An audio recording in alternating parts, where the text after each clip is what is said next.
आत येऊ का? दादा, अरे जरासं बोलायचं होतं तुझ्याशी म्हणून मुद्दाम आलो. मला माहिती आहे आज रविवार आहे, तू निवांत आहेस, पण निवांत आहेस म्हणूनच मी जरासं बोलायचं म्हणतोय तुझ्याशी.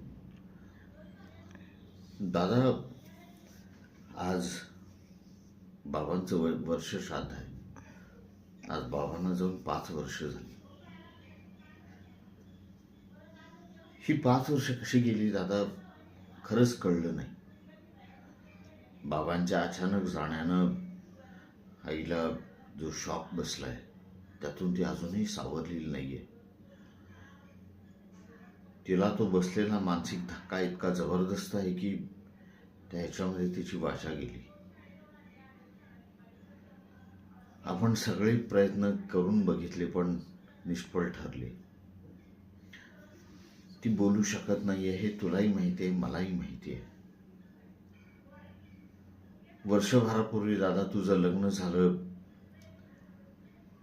मला वाटलं आपल्या घरातलं वातावरण अजून छान होईल. लग्न व्हायच्या आधी आपण 3 जण इथं खूप समाधानानं आनंदानं राहत होतो दादा. त्याच्यामध्ये वहिनी आली. वहिनी आल्यानंतर मला खूप बरं वाटलं की या घराला मला बहीण मिळाली. आईसोबतच आईला एक मुलगी मिळाली. आईला सुद्धा खूप आनंद झाला दादा. पण गेले काही दिवस मला जे जाणवतंय ते मला तुला सांगायचं आहे की लग्नापूर्वी जसा तू होतास तसा राहिलेला नाहीयेस आज.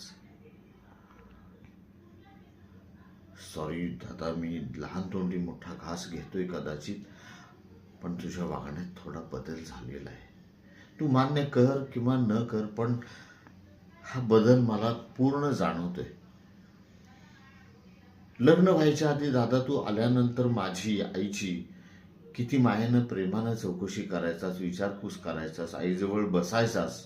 तिला काय पाहिजे, काय नको आहे, डॉक्टर घेत आहेत का नाही, चेकअप व्यवस्थित चालू आहे का नाही, तिनं काय खाल्लेलं आहे, ह्याची सगळी तू चौकशी करायचास. दिवसभरातला तुझा ऑफिसचा वृत्तांत आम्हाला दोघांना सांगायचास. पण हल्ली सगळं बदललंय रे दादा. संध्याकाळी तू येतोस गडबडीमध्ये. वहिनी आणि तुम्ही दोघं बसून जेवता, गप्पा मारता आणि लाईट घालून तुमच्या रूममध्ये निघून जाता. बरेच वेळेला मी आणि आई तुमच्या दोघांच्याकडं आशेनं बघत असतो की आज तरी तू येऊन आमच्या दोघांशी बोलशील. पण कित्येक दिवसामध्ये ना सकाळी ना संध्याकाळी ना सुट्टी दिवशी ना कोणत्याही वेळेला तू आमच्याजवळ आलायस, आमच्याशी 2 शब्द मायेनं बोललेले नाहीयेस. आता माझं सोडून दे, मी लहान आहे तुझ्यापेक्षा. मी समजून घेईन तुझ्याकडे वेळ नाहीये, तुझी ऑफिसची कामं, घरची जबाबदारी, या सगळ्या व्यापातून तुला वेळ मिळत नाही, मी समजून घेईन.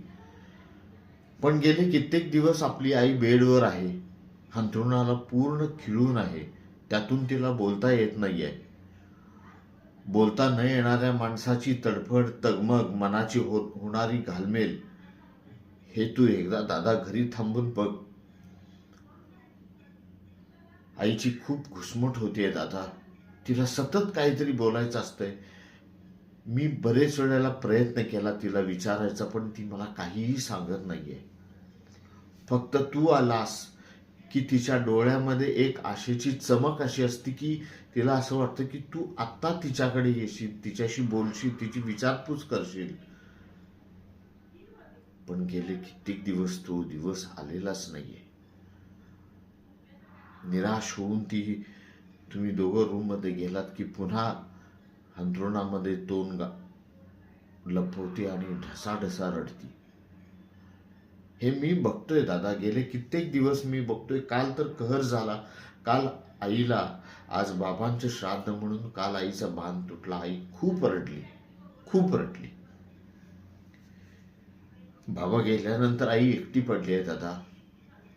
माझ्याकडनं होणारे मी सगळे प्रयत्न करतोय तिचा एकटेपणा तिला जाणवू न द्यायचा. पण दादा तिला तुझ्याशी काहीतरी बोलायचं. एकदा तिला समजून घे, तिच्याशी जवळ बस. तुझ्या व्यस्त कामाच्या वेळा थोड्याशा बाजूला कर आणि तिच्याकडे बघ दादा.